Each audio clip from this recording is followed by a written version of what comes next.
My girlfriend insisted, "I need more me time alone, please respect that." I replied, "Of course, my love." Then I hired a private investigator to see what this me time entailed and got photos of her with another man. The shocking revelation was me serving her eviction papers from my apartment during her next me time. I'm 32 male.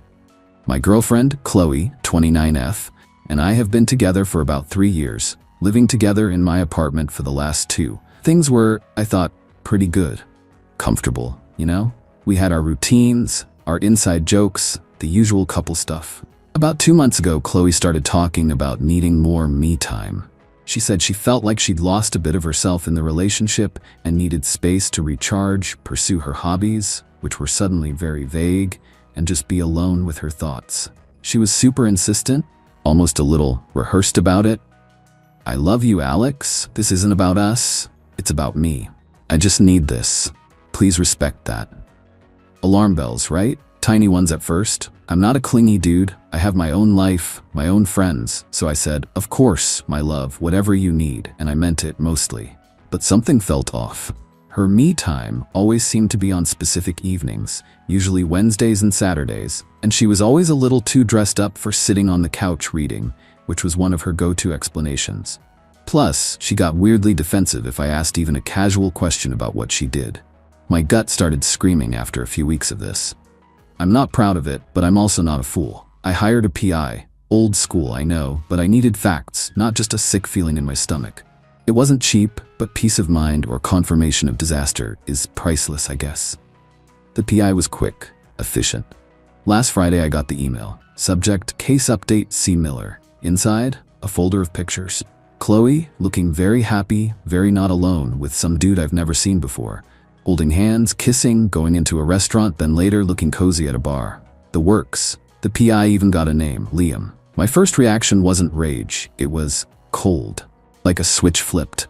All the little inconsistencies, the weird excuses, her sudden need for privacy, it all clicked into place. It was so blatant, so disrespectful. She was using my apartment as her home base while she was out screwing around. I didn't confront her immediately. What was the point of a screaming match? She'd just lie more. Deny. Gaslight. No, this needed a different approach. My approach. Her next me time was scheduled for yesterday, Saturday. She gave me the usual spiel, kissed me goodbye, the nerve, and headed out. I waited an hour, then called my PI. Is she with him? Affirmative. They were at his place, apparently. Perfect. I had already contacted my building management and a lawyer earlier in the week to understand the eviction process for a non-leaseholding occupant. Since she wasn't on the lease, and it was my apartment from before we even met, it was relatively straightforward. I got the official notice drawn up. 30 days. Yesterday evening, while she was deep in her me time, I went to Liam's apartment building. I didn't go to his door. I just waited in my car across the street. The PI had given me his address. Around 10 p.m. they came out, laughing, holding hands. He walked her to her car. They had a long, passionate kiss. My stomach turned, but my resolve hardened. This was her choice. She got home around 10:45 p.m., all smiles, humming to herself. "Hey, you're still up," she said, a little surprised. "Yeah," I said, keeping my voice even. "Had some things to take care of." "Good me time?" I asked. "Oh, it was wonderful. So relaxing." "Just what I needed," she chirped, heading to the bedroom. I waited until she was settled in bed, probably scrolling through her phone, texting Liam no doubt. Then I walked in. "Chloe," I said. She looked up, a little annoyed at being interrupted. "Yeah?" I held out the envelope. "This is for you." She took it, looking confused. "What is it?" "Bills?" "Sort of," I said. "It's an eviction notice. You have 30 days to vacate my apartment." Her face. Oh man. It went from confusion to disbelief to a flicker of panic, then to anger. "What the hell? Alex, is this a joke?" "No joke, Chloe. I know about Liam. I know your me time is him time." I pulled out my phone and showed her one of the pictures. Just one. Her and Liam mid-kiss. Clear as day. She stared at the photo, then at me. The color drained from her face. I can explain," she stammered. "No need," I said, keeping my voice calm, almost detached. "The explanation is pretty clear. You've been having an affair. You've been lying to me for months, and you've been doing it while living under my roof. The disrespect is astounding, frankly." I continued. "So you have 30 days. I expect you to be out by then." We can discuss how you want to get your things, but the decision is final." She just sat there, speechless, the eviction notice clutched in her hand. I turned and walked out of the bedroom. Slept on the couch. Best sleep I've had in weeks, ironically. This morning, the real fun began. But that's an update for later. For now, I just needed to get this initial part out. It's a lot. Update 1. The fallout and the entitlement begins 2 days later. So, Sunday morning, I woke up on the couch feeling surprisingly okay. Chloe was already up, red-eyed and pacing in the living room. The eviction notice was on the coffee table, looking like she'd crumpled it and then tried to smooth it out. "Alex, we need to talk about this," she started, her voice trembling a bit. "You can't just kick me out. This is my home too." "Actually, Chloe," I said, pouring myself some coffee, "it's my apartment. You're not on the lease. You were a guest, a long-term one, sure, but still a guest, and your welcome has been officially revoked." The entitlement. Wow. It was like a switch flipped in her too. The teary, I can explain person from Saturday night was gone. Now it was indignant Chloe. "After everything we've been through, 3 years, Alex, you're throwing it all away over one little mistake? One little mistake?" I raised an eyebrow. "Chloe, this wasn't a one-time slip-up. This was a calculated, ongoing affair. You built a whole routine around it. Me time. You lied to my face for months. That's not little." She started crying then. Real tears, I think, but they didn't move me. Not anymore. "But where will I go? I can't afford a place on my own right now. You know that." A little background. She works part-time at a boutique, always said she was finding herself and didn't want the stress of a full-time career. I paid the lion's share of everything, which I was fine with when I thought we were a team. "That sounds like a you problem, Chloe," I said, sipping my coffee. "You had Liam. Maybe he has a couch you can crash on, or a spare room." Her head snapped up. "Don't you dare bring him into this." "A bit late for that, isn't it? You brought him into our life, my home, effectively." Then her phone rang. She glanced at it, then quickly silenced it. Probably Liam, wondering where his me-time buddy was. The rest of Sunday was a blur of her alternating between crying, yelling, and trying to bargain. "What if I break it off with him? Can we try counseling? Don't you love me anymore?" My answers were calm and consistent. "No, it's too late. The trust is gone. You need to leave." The kicker? Her older sister Zara called me Sunday evening. Zara, 35F, has always been a bit of a bulldozer, very much a my sister can do no wrong type. "Alex, Chloe just told me what happened," Zara started, no preamble.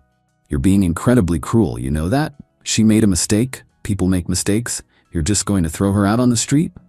"Zara, with all due respect, this is between Chloe and me, and she wasn't thrown out. She was given a formal 30-day notice to find alternative accommodation because she chose to have an affair. She's devastated. You're breaking her heart. And what about all the time she's invested in this relationship? The emotional labor?" I almost laughed. Emotional labor? Zara, she was systematically deceiving me. That's not labor, that's sabotage. She has 30 days. I suggest she uses that time productively. Zara huffed.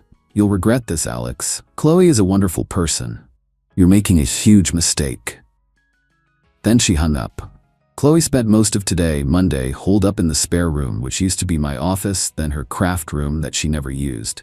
She's been making a lot of dramatic, sighing phone calls, presumably to anyone who will listen. The atmosphere is thick with resentment. But I'm not budging. The PI is on standby in case she tries anything stupid with my stuff, and I've already looked into what it takes to get a locksmith scheduled for day 31. She thinks I'm bluffing, or that I'll cave. She doesn't know me very well, apparently. Update 2. Escalation and dirty tricks. 10 days into the 30-day notice. It's been an interesting week and a bit.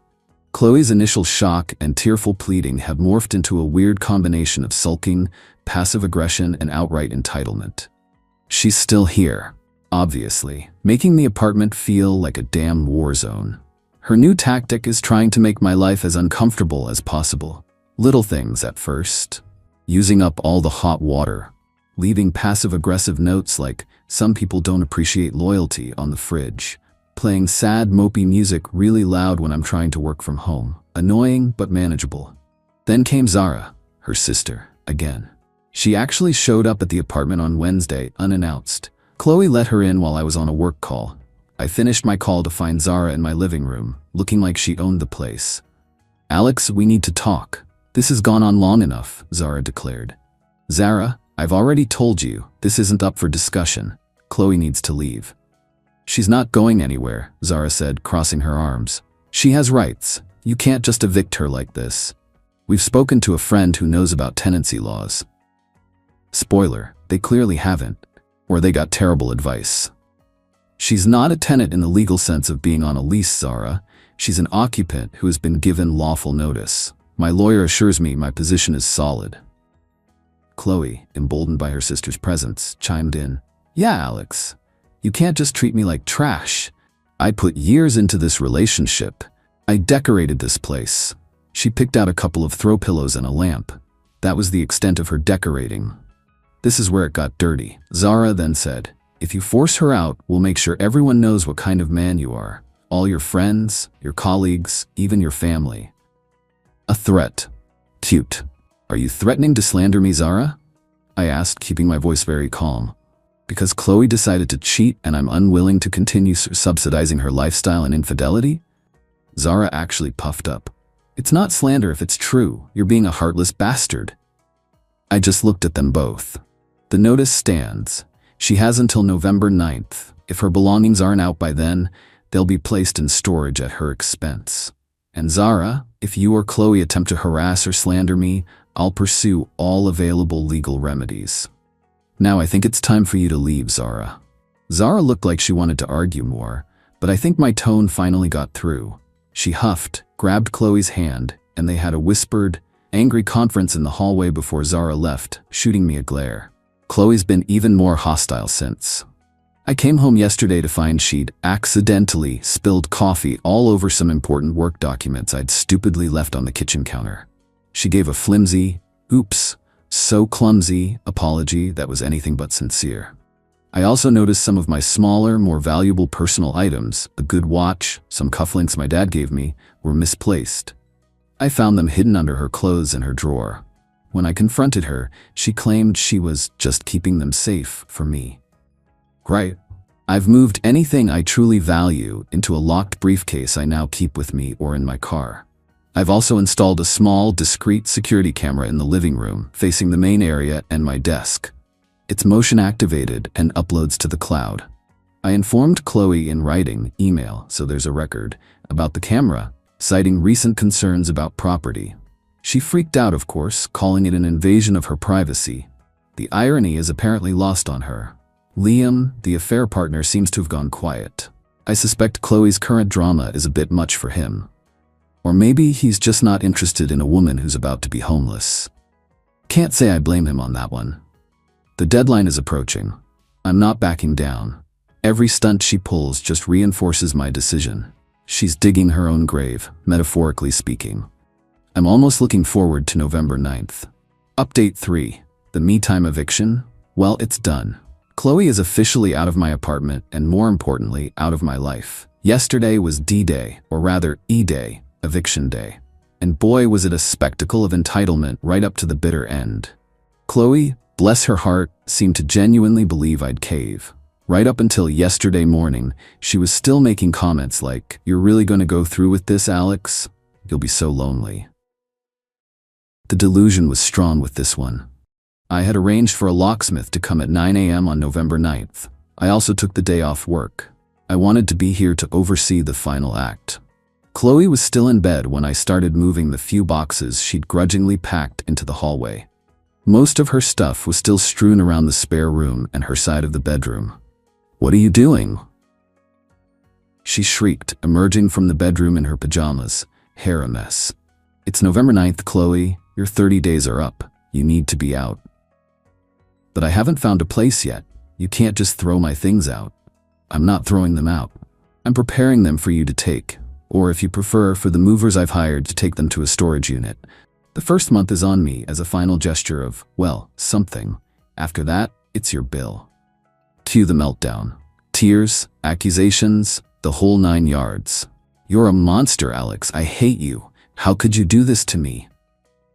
Zara showed up around 8:30 a.m., clearly summoned as backup. She immediately launched into an attack.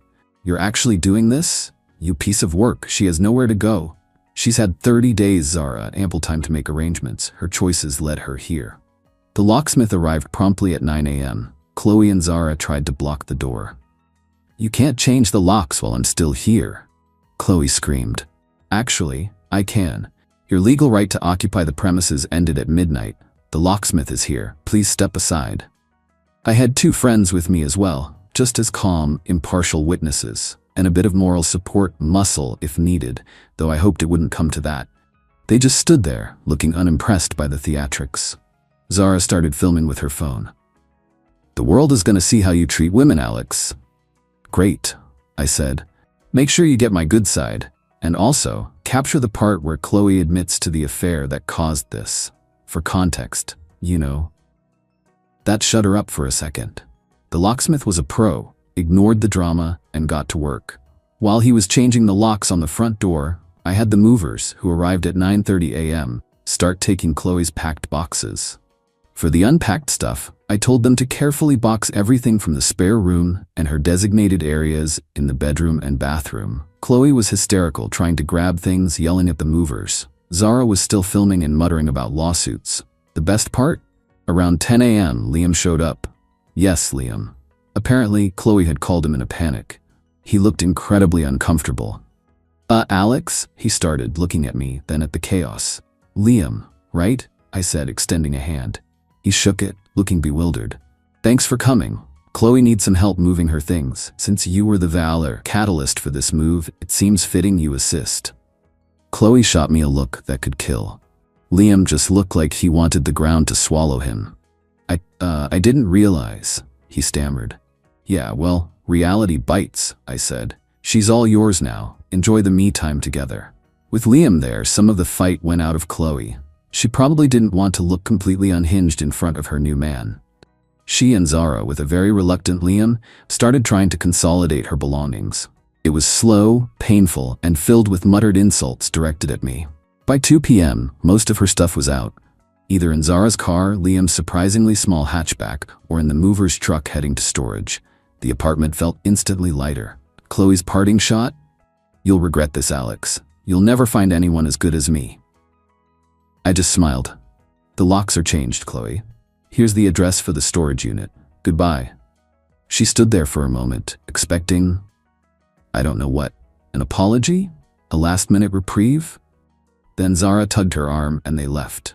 Liam scurried after them like a kicked puppy. My friends helped me tidy up the last bits. We ordered pizza, cracked open a few beers, and I felt this incredible wave of relief.